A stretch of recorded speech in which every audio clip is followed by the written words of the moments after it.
बेसहारा। अगले दिन करुणा सोकर उठी। वह अपने बिस्तर पर बैठी थी। उसका सिर दर्द से फटा जा रहा था। तभी शोभा उसके कमरे में आती है। कैसी है करुणा? क्या हुआ? सिर पकड़े क्यों बैठी है? करुणा ने शोभा से कहा, कुछ नहीं, सिर में बहुत दर्द हो रहा है। शोभा फटाफट गई और उसके लिए एक टैबलेट ले आई। उसे गर्म पानी से टैबलेट दी, जिसे करुणा ने बिना कुछ पूछे खा लिया। शोभा बोली, करुणा तू आराम कर, अभी मेड आ जाएगी। घर का काम करने के लिए मुझे हॉस्पिटल जाना होगा। मैं तुझे बताना भूल गई, हम दोनों ने नौकरी छोड़कर अपना हॉस्पिटल खोल दिया है। इसी कारण मैं 2 साल से तुझसे मिल नहीं पाई। करुणा ने खुश होते हुए कहा, बहुत अच्छा किया शोभा, तेरी तरक्की देखकर मुझे बहुत खुशी मिलती है।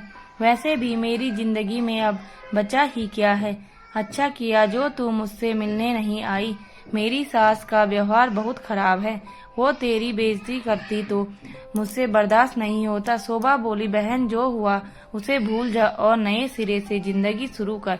लेकिन अभी तू बस आराम कर, ज्यादा मत सोच।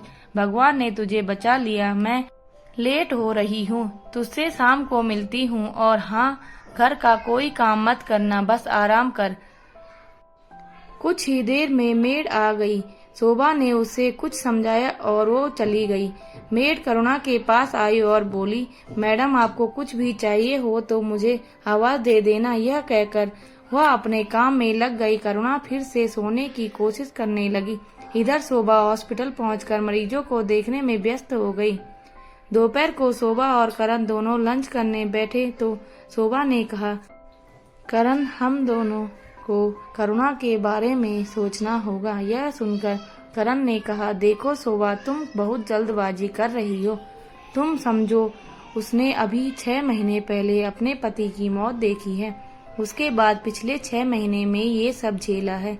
मुझे लगता है वो डिप्रेशन में चली गई, इसीलिए उसे किसी नई बात के लिए राजी करना सही नहीं होगा। कम से कम 2-3 महीने उसे उस डिप्रेशन से बाहर निकलने दो।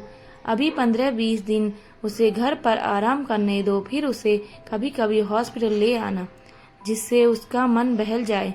लेकिन यह याद रखना, हॉस्पिटल डॉक्टर मरीज ऑपरेशन को देखते ही उसे अपने पति की मौत याद आ जाएगी।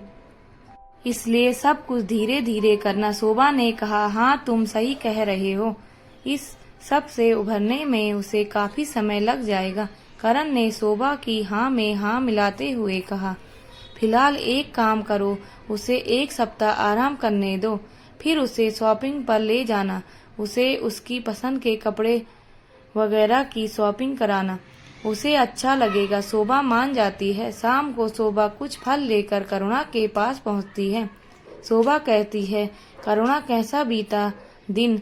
कोई परेशानी तो नहीं हुई? ये कुछ फल मैं तेरे लिए लाई हूँ, इन्हें फ्रिज में रखवा रही हूँ, खाती रहना, कभी ऐसे ही पड़े रहे। तू मेरा कितना ध्यान रखती है। वैसे मैं सोच रही थी कब तक तुझ पर बोझ बनी रहूंगी, मुझे कोई काम मिल जाएगा। यह सुनकर शोभा ने कहा, तू मेरी बहन है, ये घर तेरा है, फिलहाल आराम कर। सही रही बात काम की तो वो सब बाद में, पहले अपनी शक्ल देख कितनी कमजोर हो गई है। अगर तू काम करना चाहती है तो पहले खा पी कर सेहत बना, फिर देखेंगे। यह सुनकर करुणा थोड़ा मुस्कुराई। चलो, मैडम के चेहरे पर हंसी तो आई। यह कहकर शोभा हंस पड़ी। इसी तरह समय बीत रहा था। करुणा को आए 2 महीने बीत चुके थे।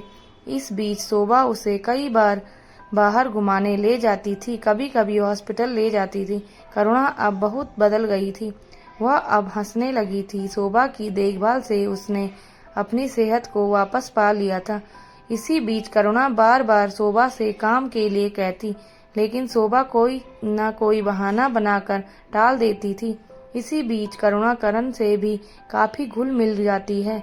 करण करुणा से साली साहिबा कहकर थोड़ा मजाक कर लेता था, जिसका जवाब करुणा उसे जीजाजी कहकर देती थी। इसी तरह समय बीतता रहा 3 महीने बीत जाने पर एक दिन करुणा ने शोभा से पूछा, शोभा देख, मैं अब और बोझ नहीं बन सकती। या तो तू मुझे कहीं काम पर लगवा दे या मैं कहीं और जाकर काम ढूंढती हूँ। शोभा बोली, तू एक काम कर, कल से मेरे साथ हॉस्पिटल चल। शोभा करुणा को हॉस्पिटल ले जाकर अपने केबिन में बिठा देती है।